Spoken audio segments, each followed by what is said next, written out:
الحمدللہ الحمدللہ رب العالمین والصلاة والسلام علی محمد الامین فاعوذ باللہ من الشیطان الرجیم بسم اللہ الرحمن الرحیم۔ کل ہم نے آیت نمبر 71 کا مطالعہ کیا تھا۔ قال، اس نے فرمایا انہ یقول، کہ وہ کہتا ہے انہا بقرۃ، وہ گائے ہے، لا ذلول، کہ وہ محنت کرنے والی نہیں ہے، تثیر الارض، کہ وہ زمین کو جوتتی ہو، ولا تسقی الحرث، اور نہ ہی زمین کو پانی دیتی ہو، مسلمۃ، صحیح سالم ہے، لا شیۃ، اس میں کوئی داغ نہیں، فیہا، اس میں کوئی داغ نہیں۔ قالوا، وہ بولے، الآن، اب، جیتا، آپ آئے، بالحق، صحیح بات کے ساتھ، فذبحوها، پھر انہوں نے اس کو ذبح کیا، وما کادوا یفعلون، اور قریب نہیں تھا کہ وہ یہ کرتے۔ اگلی آیت کی طرف چلتے ہیں۔ اب اس آیت سے وَإِذْ قَتَلْتُمْ نَفْسًا فَادَّارَأْتُمْ فِيهَا، یہاں سے وہ بتایا جا رہا ہے کہ یہ گائے ذبح کرنے کا مقصد کیا تھا۔ یہاں پر رک کر ایک چیز سمجھ لیجئے، ہمیں تورات سے اس کا پتہ چلتا ہے کہ یہ قانون تھا کہ اگر کوئی شخص قتل ہو جاتا یا کسی کی لاش شہر کے باہر ملتی اور یہ تعین نہیں ہوتا تھا کہ اس کو کس نے قتل کیا ہے، تو اس کے لیے تورات میں قانون بیان کیا گیا کہ اس جہاں پر لاش ملی ہے اس کے قریب جو شہر ہے، وہ وہاں کے لوگ، وہاں کے بزرگ لوگ جمع ہو کر اللہ تعالیٰ کے حضور ایک گائے کی قربانی پیش کریں گے، اور اس گائے کی قربانی کرنے کے بعد وہاں پر وہ لوگ دعا مانگتے تھے، اللہ تعالیٰ سے معافی مانگتے تھے، اور یہ کہتے تھے کہ ہمیں اس کے قاتل کا معلوم نہیں ہے، ہمیں نہیں پتا کہ اس کا قتل کس نے کیا، اور ہم نے اس کا قتل نہیں کیا، تو اللہ تعالیٰ سے معافی طلب کرتے تھے اس قتل پہ۔ یہ ایک روایت ان کو، ایک قانون ان کو دیا گیا تھا جس کا تورات میں ذکر ملتا ہے۔ تو یہ جو قرآن میں واقعہ ہے یہ اس کے قریب ترین ہے، کیونکہ یہاں پر جب گائے ذبح کی گئی، آگے جو آیت جو آج ہم پڑھیں گے اس میں یہ بتایا جا رہا ہے کہ ایک شخص کو قتل کیا گیا اور اس کے بارے میں وہ لوگ جھگڑ رہے تھے، اور اس کے بارے میں یہ معلوم نہیں ہو رہا تھا کہ اس کا قتل کس نے کیا۔ تو پھر اللہ تعالیٰ نے کہا کہ اس گائے کا جو ذبح کی گئی ہے اس کا ایک ٹکڑا اٹھا کر اسے مارو۔ تو اس کے بعد وہ شخص جو مرا تھا وہ زندہ ہوا، اور اس نے اپنے قاتل کے بارے میں بتا دیا، اور اس طرح پھر اس کو پکڑ کر غالباً سزا بھی دی گئی۔ آئیے آیت کی طرف چلتے ہیں۔ اور اس جب، قتل تم، قتل یہ وہی اردو میں بھی ہم استعمال کرتے ہیں قتل، تم، یہ تمہیں، تمہارا جمع کے لیے آتا ہے، تا ضمیر کا پلورل ہے، یہ والی تا ضمیر جو ہے، یہ جو آخر میں آ رہی ہے تا، اس کا پلورل ہے۔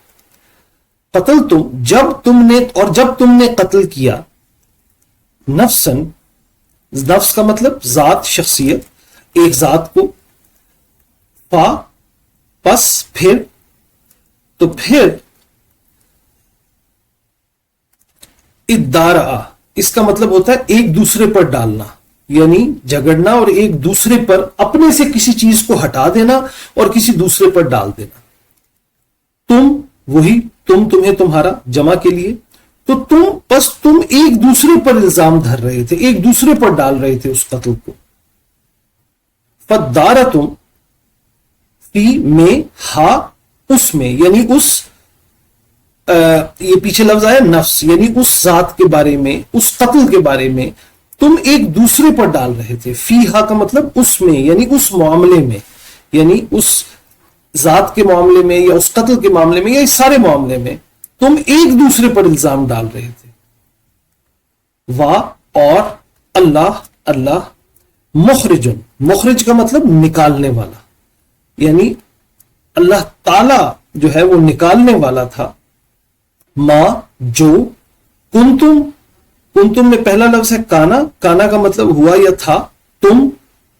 یعنی تمہیں، تمہارا، بالکل یہی، یہاں پر بھی تم آیا، یہاں پر بھی تم آیا، تو کنتم کا مطلب تم تھے، جو تم تھے، آگے آ رہا ہے تکتمون، تا، پھر وہی تمہیں، تمہارا، اور یہ کتما کا کلمہ ہے، اس کا مطلب ہوتا ہے چھپانا، واؤن جمع کی علامت، تو تکتمون کا مطلب تم چھپاتے ہو، تم لوگ چھپاتے ہو، کنتم تکتمون یعنی تم لوگ چھپا رہے تھے،